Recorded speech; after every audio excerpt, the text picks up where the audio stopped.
ब्रह्ममुरारिसुरार्चितलिङ्गं निर्मलभासितशोभितलिङ्गम्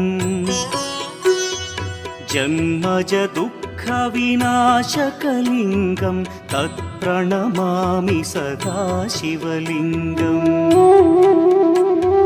देवमुनिप्रवरार्चितलिङ्गं कामदहन करुणाकरलिङ्गम्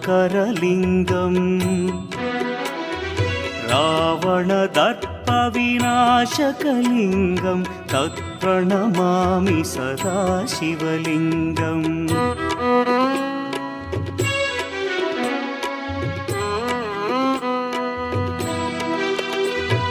सर्वसुगन्धसुलेपितलिङ्गं बुद्धिविवर्धनकारणलिङ्गं सिद्धसुरासु